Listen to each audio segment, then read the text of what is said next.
آج ہم تلنگانہ کے شعبہ تعلیم میں جو کچھ اہم پیش رفت ہوئی ہیں ان کا ذرا گہرائی سے جائزہ لے رہے ہیں۔ جی بالکل۔ ہمارے پاس کچھ خبریں بھی ہیں، کچھ سرکاری سرکولر اور ٹیچر ایسوسی ایشنز کی طرف سے بھی معلومات ہے۔ ہاں، کافی کچھ مواد ہے دیکھنے کو۔ مقصد بس یہ سمجھنا ہے کہ یہ جو فیصلے ہو رہے ہیں ان کا اسکولوں، ٹیچرز اور بچوں پر کیا اثر پڑ رہا ہے۔ جی تو شروع کرتے ہیں پھر۔ تو آئیے دیکھتے ہیں کہ اصل میں ہو کیا رہا ہے۔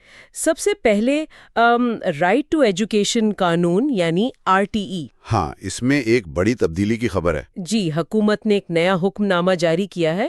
اس میں جو سیکشن 12(1)(c) ہے نا، جو پرائیویٹ اسکولوں میں 25% سیٹوں کی بات کرتا ہے غریب طبقے کے بچوں کے لیے۔ بالکل وہی۔ تو اب وہ صرف ان جگہوں پر لاگو ہوگا جہاں یا تو سرکاری اسکول ہے ہی نہیں، یا اگر ہے تو وہاں اکنامکلی ویکر سیکشن یا ڈس ایڈوانٹیج گروپ کے بچوں کی سیٹیں پہلے ہی فل ہیں۔ ہاں، پہلے یہ شرط نہیں تھی، مطلب ہر جگہ لاگو تھا۔ جی ہاں، اور شروع میں انہوں نے کوئی 46 شہری علاقوں کا ذکر کیا ہے اس کے لیے۔ اچھا، تو اس تبدیلی کی وجہ کیا بتائی جا رہی ہے؟ دیکھیں، سرکاری طور پر تو یہی کہا جا رہا ہے کہ مقصد اپنے سرکاری اسکولوں کو ان کے انفراسٹرکچر کو پہلے استعمال کرنا ہے۔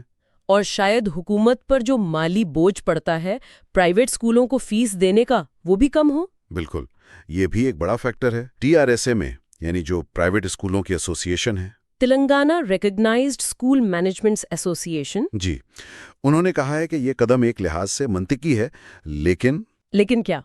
ان کا مطالبہ ہے کہ یہ جو جانچ پڑتال ہوگی نا کہ سرکاری اسکول میں جگہ ہے یا نہیں، وہ بالکل شفاف ہونی چاہیے۔ صحیح بات ہے۔ مگر یہاں ایک بنیادی سوال تو رہتا ہی ہے۔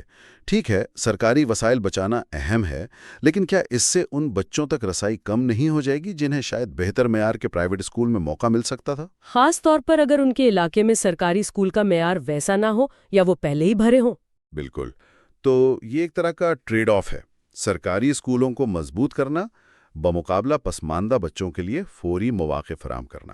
اچھا، سرکاری سہولیات کی بات چلی ہے تو آنگن واڑیوں کا ذکر بھی ضروری ہے۔ ہاں، ان کا بھی ایک مسئلہ سامنے آیا ہے۔ جی، بہت سی آنگن واڑیوں کے پاس اپنی عمارتیں ہی نہیں ہیں۔ رپورٹس تو یہی کہہ رہی ہیں۔ کچھ اعداد و شمار تھے، تقریباً 1282 میں سے کوئی 975 آنگن واڑیوں کو اپنی بلڈنگ کی ضرورت ہے۔ اچھا خاصا نمبر ہے۔ اور اندازہ ہے کہ کوئی 60 سے 70 نئی عمارتیں تو فوراً چاہیے۔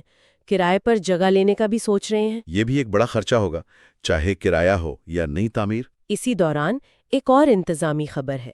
SCERT یعنی state council for educational research and training, جی، ان کے ڈائریکٹر نے جو اسکول کمپلیکس میٹنگز ہوتی ہیں نا، پرائمری اور ہائی اسکول لیول کی، ہاں وہ ریگولر ہوتی ہیں، انہیں فی الحال ملتوی کر دیا ہے۔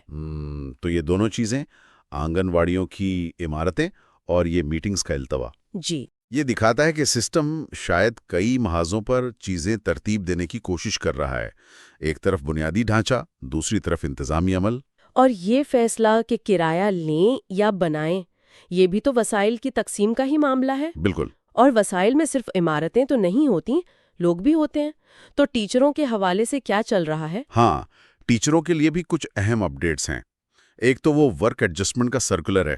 جی، وہ 11 جولائی 2025 والا، جس پر ڈائریکٹر نوین نکولس کے دستخط ہیں۔ بالکل، اس میں یہ کہا گیا ہے کہ جو ٹیچرز ڈپوٹیشن پر ہیں ان کی تفصیلات آن لائن اپڈیٹ کی جائیں۔ schools.edu.telangana.gov.in پر 22 جولائی تک۔ جی، اور ایک اہم بات یہ ہے کہ ضرورت کے مطابق اضافی ٹیچر لگانے کا اختیار اب ضلع کلکٹروں کو دے دیا گیا ہے۔ اچھا، یہ تو کافی بڑا اختیار ہے۔ ہاں، یعنی مقامی سطح پر فیصلہ کرنے کی زیادہ گنجائش دی گئی ہے۔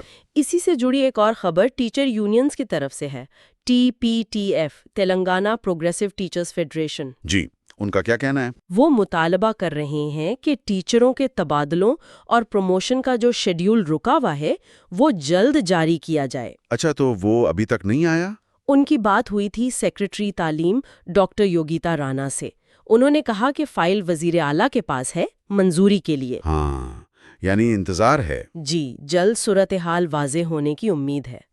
تو یہ ساری چیزیں ملا کر دیکھیں تو اندازہ ہوتا ہے کہ ٹیچروں کی تعیناتی، تبادلے، پروموشن، یہ کتنا بڑا انتظامی عمل ہے۔ بالکل۔ اور یہ آن لائن ڈیٹا اپڈیٹ کرنے کی ہدایت، اس سے لگتا ہے کہ وہ ڈیٹا مینجمنٹ کو بہتر بنانا چاہ رہے ہیں۔ جو کہ ضروری بھی ہے۔ یقیناً، لیکن یہ جو پروموشن شیڈول میں تاخیر ہے، منظوری کا انتظار، یہ ٹیچروں میں بے چینی تو پیدا کرتا ہوگا۔ ظاہر سی بات ہے۔ اور کلیکٹروں کو اختیار دینا، مقصد شاید لچک لانا ہو، لیکن یہ دیکھنا پڑے گا کہ ہر ضلع میں ضرورت کا تعین کیسے ہوگا، کیا معیار ایک جیسا رہے گا؟ یہ اہم نکتہ ہے۔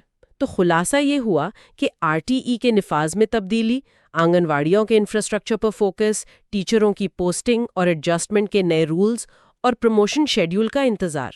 جی، یہ آج کل کی بڑی خبریں ہیں تلنگانہ کے تعلیمی نظام میں۔ یہ سب آپس میں جڑی ہوئی بھی لگتی ہیں۔ بالکل، پالیسی بدل رہی ہے، وسائل کہاں لگیں گے یہ طے ہو رہا ہے، انتظامی طریقے بدل رہے ہیں، یہ سب مل کر تعلیمی ماحول بنا رہے ہیں۔ اور ٹیچر تنظیموں کا کردار، جیسے آل انڈیا آئیڈیل ٹیچرز ایسوسی ایشن کا بھی ذکر تھا ہمارے ذرائع میں، وہ بھی اہم ہے کہ ٹیچرز کو ان سب سے باخبر رکھیں۔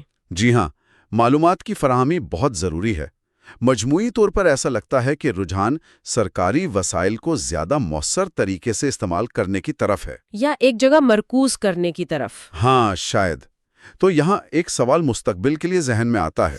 جی، ان ساری تبدیلیوں کو دیکھتے ہوئے، جہاں بظاہر سرکاری اسکولوں پر زیادہ توجہ مرکوز کی جا رہی ہے اور ٹیچروں کو ضرورت کے مطابق لگانے کی بات ہو رہی ہے، تو آنے والے وقت میں سرکاری اور پرائیویٹ دونوں سیکٹرز میں تعلیم کے معیار اور مساوات کو کیسے ناپا جائے گا اور کیسے یقینی بنایا جائے گا؟